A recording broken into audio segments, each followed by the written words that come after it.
하나님의 절대 목표라는 제목으로 말씀 증거하겠습니다. 성경의 중요한 목표, 요한복음 20장 31절 정확하게 나와 있지요. 예수가 그리스도인 것을 믿고 그 이름을 힘입어 영생을 얻게 하려 하심이라. 구약은 앞으로 오실 메시아에 대한 얘기고, 신약은 오신 메시아에 대한 얘기입니다. 그분을 믿을 때 우리의 모든 문제가 끝이 납니다. 특별히 근본 문제, 하나님 떠난 문제, 제 문제, 사단에 잡혀서 운명 가운데 살아갈 수밖에 없는 문제가 끝납니다. 그걸 보고 우리는 하나님의 목표라고 부릅니다. 그냥 목표가 아니라 반드시 하나님이 가지고 있는, 하나님이 하고자 하는 절대 목표입니다. 그래서 우리가 이 목표를 가지고 있다는 거, 알고 있다는 것은 사실은 하나님의 생각과 동일하기 때문에 응답받을 수밖에 없는 겁니다. 구약에 큰 흐름이 있습니다. 오늘 읽었던 본문이 창세기 3장 15절입니다. 여자의 구성, 뱀의 머리를 상하게 할 것이다. 우리는 금방 이해할 수 있지요. 예수 그리스도가 사단의 머리를 박살낸다는 겁니다. 출애굽기 3장 18절에 모세를 불러놓고 하나님께서 하신 얘기입니다. 너희는 희생을 드리러 가라. 희생 제사를 드리라고 합니다. 어린 양의 피를 뿌려라는 거지요. 예수 그리스도 메시아라는 걸 우리는 대반 알 수 있습니다. 이사야 7장 14절, 처녀가 잉태하여 아들을 낳으리니 그 이름을 임마누엘이라 하리라. 처녀가 잉태한다고 그랬거든요. 우리는 금방 알 수 있죠. 마리아를 통하여서 오신 예수 그리스도, 처녀의 몸에 성령으로 잉태하셔서 오신 예수 그리스도. 베드로가 이렇게 고백했습니다. 마태복음 16장 16절에는 주는 그리스도시요 살아계신 하나님의 아들이십니다. 많은 사람들이 예수님을 보고 엘리야 같다, 에레미야 같다, 선지자 같다라고 얘기할 때에 베드로는 예수님이 바로 구약에서 예언한 우리를 인류를 구원하기 위해 오신 예수 그리스도 메시아라는 것을 고백을 합니다.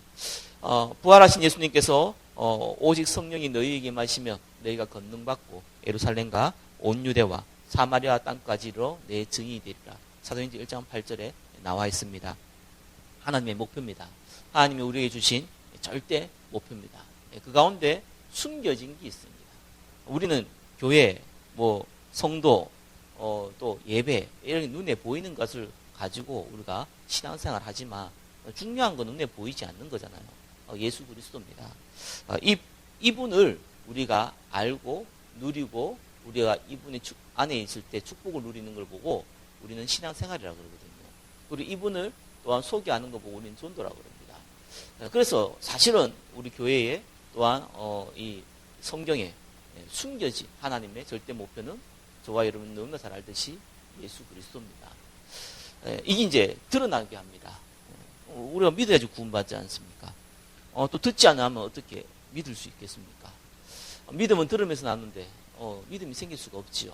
그래서 이걸 우리가 전해야 되는 겁니다. 그걸 보고 우리는 전도라고 합니다. 전도를 할 때는 실제로 많은 일들이 벌어집니다.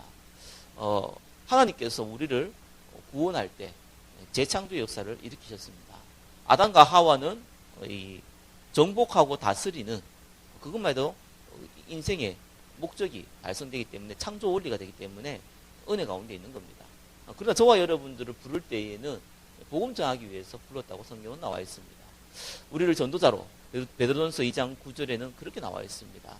그렇다면은 창조 원리가 회복됩니다. 그래서 나는 행복하고 싶다. 이거는 전도랑 성경이라는 걸 모르면은 구원받은 자는 행복해 줄 수가 없어요. 예수 그리스도의 이 축복을 모르면은 절대로 행복해 줄 수가 없습니다. 그래서 이게 드러납니다. 그리고 이 행복하기 때문에 사실 전할 수밖에 없습니다. 또 드러납니다. 근데 그 못지않게 중요한 것은 어인 10명이 없어서 시대에 재앙이 일어나거든요. 재앙을 막습니다. 이게 하나님의 드러난 목표입니다. 눈에 보이는 것이죠. 실제로 열매를 맺습니다. 그러면서 우리는 아무도 모르는 하나님의 목표가 있습니다. 이게 뭡니까? 개인 종말, 지구 종말이죠. 종말은 몰라요. 알고 있는 거죠. 우리가 언제 맨날 며칠 죽을지 모릅니다. 예수님이 맨날 며칠 몇 시에 올지 아무도 모릅니다.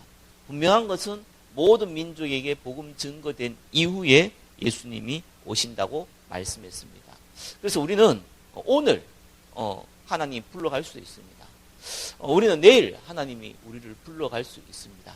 그래서 이 땅에 사는 것은 잠시 나그네 인생입니다. 그걸 우리가 아는 게 굉장히 중요합니다.